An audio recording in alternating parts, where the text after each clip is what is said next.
보니까 이재명 대표가 최종 득표율이 85.40. 네. 그러니까 지난 전당대회 때보다 훨씬 더 그 많은 득표를 한 겁니다. 지난번에는 77%를 했었죠. 네. 그에 비하면 훨씬 더 이재명 대표 지지세가 더 커지고 단단해졌다. 이제 이런 평가들이 나오고 있는데요. 전반적으로 의원님께서 뭐 전준위도 하셨으니까 어떻게 평가하십니까? 일단은 그 당대표 선거 같은 경우는 뭐 이재명 대표가 될 것이라는 건 다 예상했던 건데 네. 사실 생각 처음에 시작하기 전에 예상했던 것보다는 많이 나왔죠. 제가 딱 85% 예상했었는데 정확했습니까? 정확히 거의 맞췄습니다. 김도사. 근데 이제 특징적인 거는 뭐냐면 네. 일부에선 자꾸 뭐 이재명의 일극 체제 막 이렇게 비판하면서 보수 언론들이 그렇게 쓰고 예, 강성 개딸들의 지지만 가지고 되느냐 뭐 그리고 또 김두관 후보도 그 연설할 때 그런 얘기를 했거든요. 그 투표율이 30%밖에 안 되는데 그 중에 15% 득표해서 대표성이 있느냐, 네네. 확장성이 있느냐 이런 주장들을 했지만 실제로는 ARS라든지 뭐 마지막에 다 그 여론조사를 빼고 나머지 이제 70대 3이었잖아요. 네네. 70%대 30%였는데 여론조사 빼고도 42%가 이제 투표율이 올랐기 때문에 네. 사실 그 국민의힘 46% 아니었습니까? 그 42%인데 실제로 저 30% 여론조사를 빼고 또 한산해 보면 절대 작은 수치가 아니고 실제로 50만 표 이상을 득표하셨잖아요. 네. 그래서 이제 그런 측면에서 봤을 때는 또 그 이번에 투표율이 낮다라는 그 비판들은 이제 없어진 것 같고 그다음에 이제 더 그 이제 득표의 그 내용을 좀 분석해 보면 그 국민 여론조사도 85.18%. 네. 예, 그리고 권리당원이 88%고 이제 대의원이 한 70.5% 나왔어요. 네. 골고루 이제 뭐 당신뿐만 아니라 민심까지도 거의 비슷한 수준으로 지지를 받았다라는 게 이제 결과로 이제 확인이 된 거죠. 그러니까 뭐 일방적으로 뭐 소수의 극단적인 지지자들끼리 모여서 투표한 것이 아니라 뭐 민심, 당심 뭐 이렇게 전반적으로 고르게 득표를 한 거다. 그렇죠. 이렇게 말씀을 해주신 걸로 이해를 하겠습니다. 네. 그 이재명 대표 어제 그 연설문 내용을 보면 이제 두 명의 이제 지도자가 등장한다고 오늘 이제 동아일보가 기사를 썼던데요. 이제 산업화 고속도로가 산업화의 기초가 된 것처럼 이제 박정희 대통령 얘기한 거고요.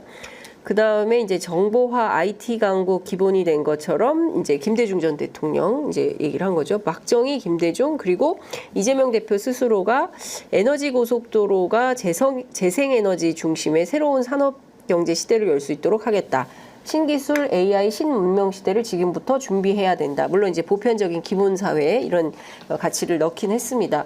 박정희, 김대중 그리고 이재명 이게 경제 노선 경제 발전의 주체로서의 어떤 중심이라고 판단을 해야 될까요?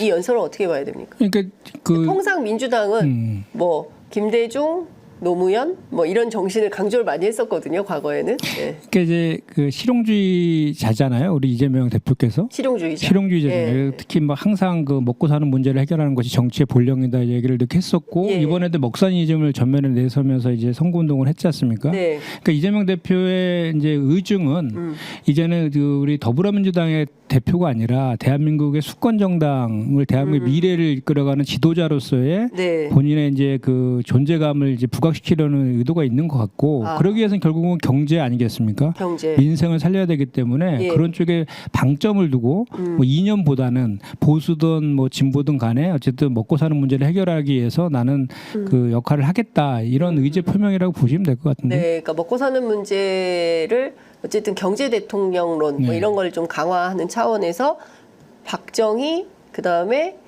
김대중 이제 그리고 이제 본인 산업화, 정보화 그리고 이걸 뭐라고 표현을 해야 될까요? 에너지. 뭐 지금 기후 위기나 이런 것들이 워낙 전 세계적인 거 지금 폭염 계속 이어지는 것도 그런 연장선상 아닙니까? 그렇습니다. 그리고 아리백으로 재생에너지로 전환하지 않으면 예. 뭐 아예 수출 자체가 지금 맞아요. 차단되는 이런 예, 상황이기 예. 때문에 당장의 현실인데 이제 애둘러서 이제 윤석열 정권의 그 아리백 반대에 가는 네네네네. 정책을 비판하고 있는 것도 분명히 있는 거죠. 그렇죠. 아리백이 뭔지도 모르는 분이잖아요. 지금은 아마 알지 지금은 않을까? 알지 않을까. 그때 하도 예. 이게 이제- 아리백이 뭐예요? 이래가지고 뭐 황당한 그런데 이제 토론회가 됐었죠. 그 모를 수도 있는데 그런 거 갖고 왜 그러냐고 그렇게 하는 게 더 좀 특이하죠. 예.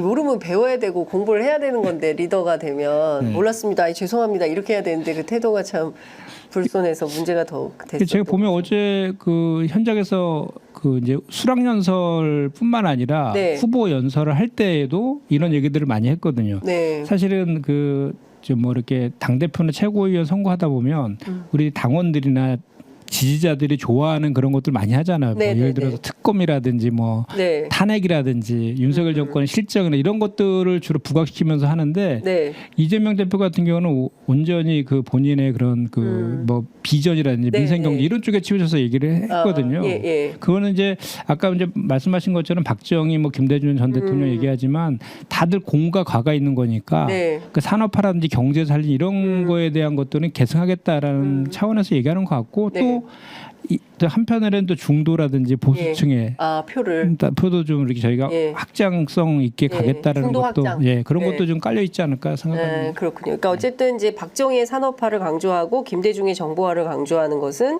그러니까 경제 대통령으로서의 어떤 본인의 이미지를 좀 강화하고 그리고 에너지 문제, 에너지 중심성을 좀 확산, 에너지 대통령 뭐 이렇게 뭐 명칭을 해도 되겠습니까? 뭐 그런 지금 뭐 가장 그 이제 우리 당내에서도 그렇고 네. 뭐 언론에서도 그렇고 가장 지금 그 해결해야 될 문제 중에 하나가 이제 그 지방 분권, 네. 그 지방 소멸 문제가 대단히 심각하잖아요. 그 맞습니다. 문제랑 기후 위기, 재생에너지 두 가지가 가장 큰 해결해야 될 문제 중에 하나여서 예. 그 본질에 대해서 딱 그 헤게모니를 쥐고 가겠다. 뭐 이런 취지 아닐까 싶은데요. 그렇군요. 그러니까 지방 소멸, 인구 소멸, 뭐 기후 위기 이거는 정말 지금 3대 심각합니다. 위기 예, 심각하기 때문에 이거에 대한 대안이나 대책이 좀 필요하다. 네. 이렇게 봐야 될 것 같습니다.